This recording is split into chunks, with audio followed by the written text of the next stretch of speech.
Bonsoir et merci de votre fidélité à la première édition d'information de la soirée sur Oula. Voici les titres. Les initiatives africaines lancées par Sa Majesté le Roi en matière de climat, de migration et le rôle pionnier du souverain dans la promotion du développement durable du continent, saluées par les chefs d'État africains et du Japon.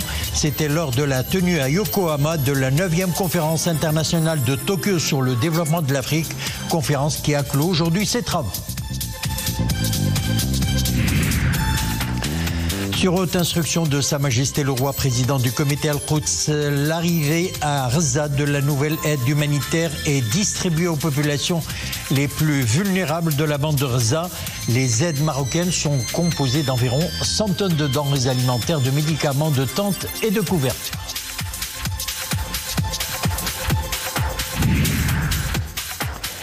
Et puis en fin de journal, nous irons à la recherche d'un peu de fraîcheur en ces temps de forte chaleur. Ifrane se savoure autrement.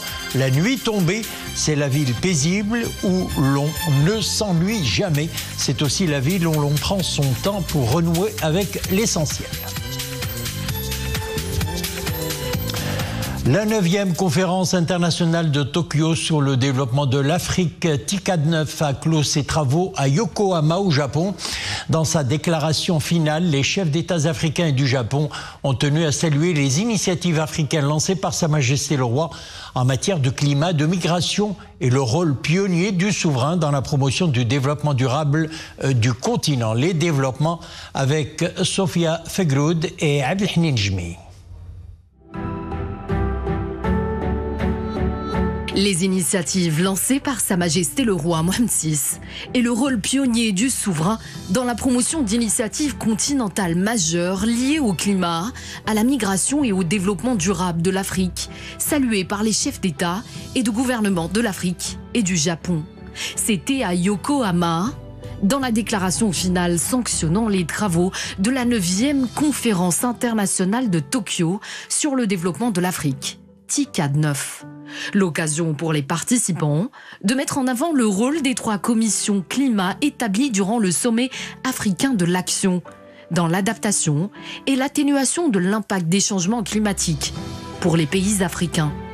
La déclaration finale démontre que les structures créées à l'initiative du souverain offrent des cadres de coordination régionale destinés à porter la voix de l'Afrique dans les négociations internationales et à mobiliser les financements nécessaires pour des projets adaptés aux spécificités locales. En outre, les dirigeants africains ont reconnu l'importance de l'initiative pour l'adaptation de l'agriculture africaine AAA, créée à l'issue du sommet africain de l'action, tenu à l'initiative de Sa Majesté le Roi, en marge de la COP22 à Marrakech. C'était en 2016.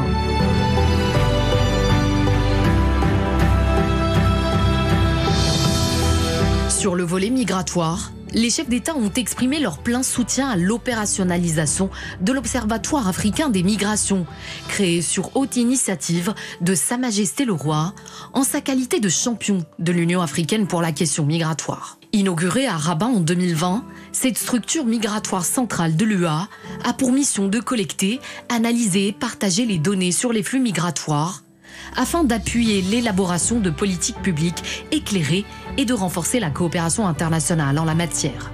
Les initiatives royales relatives au climat et à la migration en Afrique ont été reprises dans plusieurs déclarations de partenariat, soulignant ainsi la pertinence de la vision africaine du souverain et les efforts du Maroc pour l'intégration, le développement et la prise en charge des défis et enjeux de l'Afrique.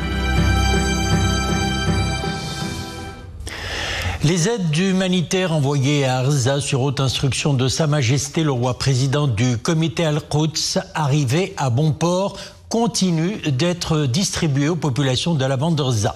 Un noble geste royal salué à travers le monde. Les aides marocaines sont composées d'environ 100 tonnes de denrées alimentaires, de médicaments, de tentes et de couvertures. Sobhi Abou Zaïd et Zakaria Mokhimil.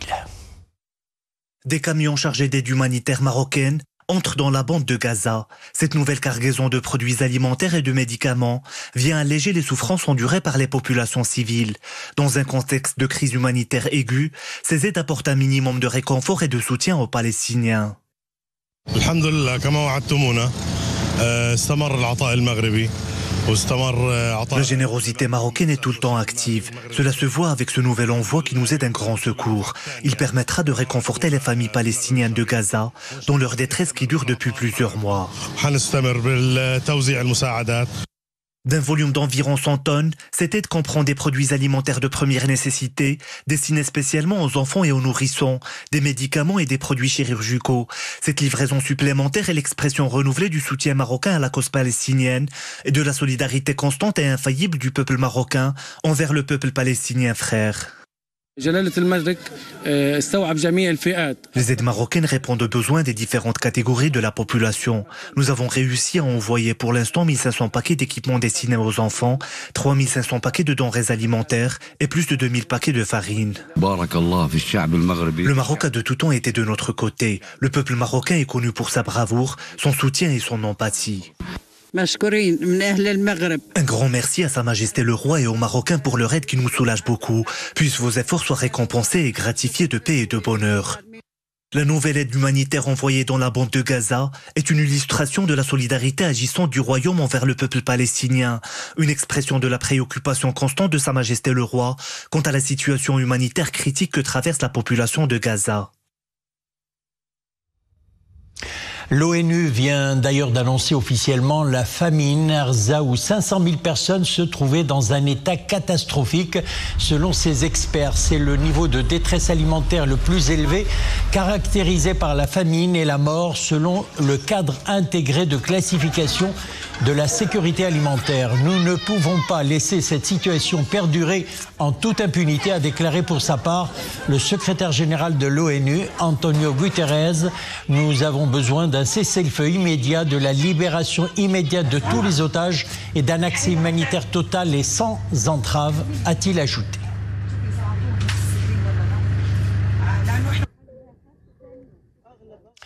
Sur un autre front, celui de la guerre entre l'Ukraine et la Russie, le chef de la diplomatie russe, Sergei Lavrov, a affirmé qu'il n'y avait pas de rencontre prévue entre Vladimir Poutine et son homologue ukrainien Volodymyr Zelensky. Le Kremlin est d'accord sur le principe d'une rencontre entre les deux chefs d'État, mais souhaite que celle-ci intervienne dans la phase finale des pourparlers de paix entre les deux pays.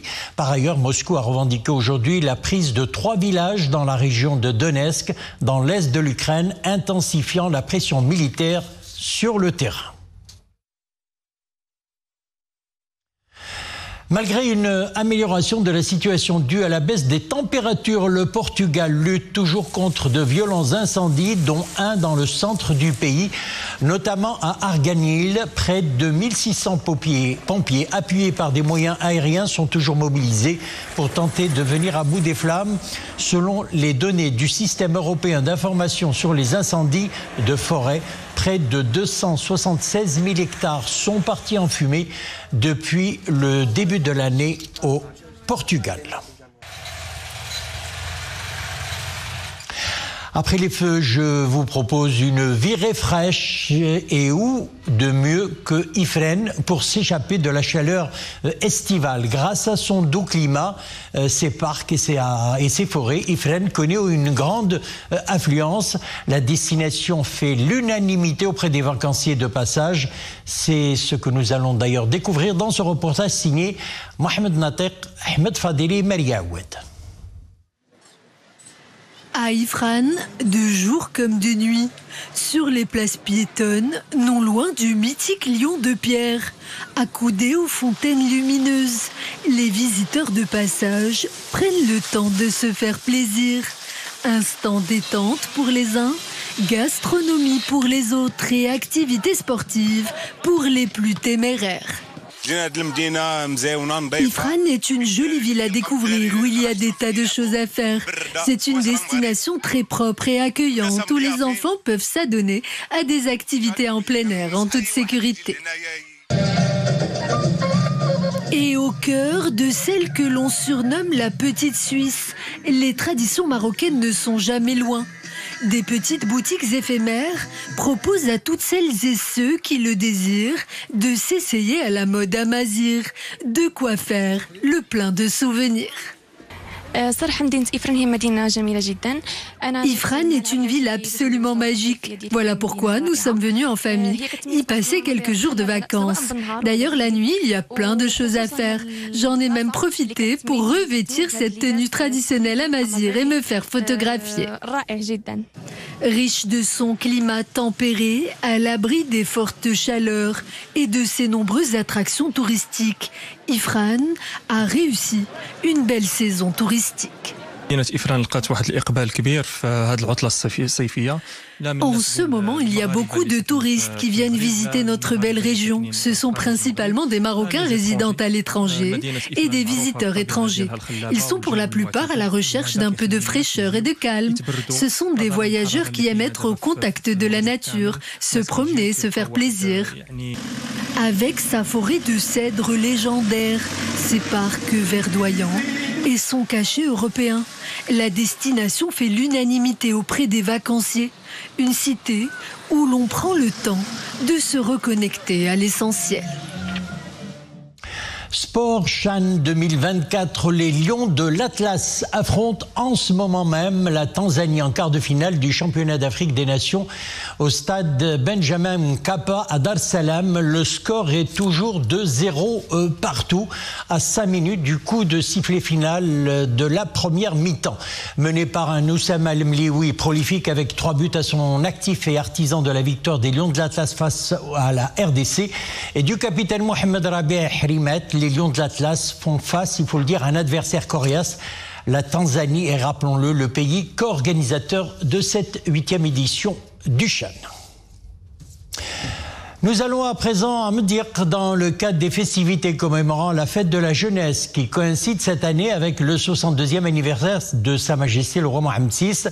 La retraite au flambeau de la garde royale, une tradition puisée dans l'authenticité marocaine, a illuminé hier soir les villes de Mdirk et de Tétouan. À cette occasion, porteurs de flambeaux, cavaliers et musiciens de la garde royale ont sillonné les principales artères de la ville de Mdirk, partant de la résidence royale jusqu'à la place de la Corniche, en passant par l'avenue Lalanza, dans une ambiance festive et conviviale. Je vous laisse admirer ces images.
Les festivités ont atteint leur apogée avec l'Orchestre Symphonique Royal dirigé par le guitariste Alexei Badianov. Un récital qui a d'ailleurs emporté le public au cœur des mélodies jazz. Les grands classiques ont été revisités. Écoutons.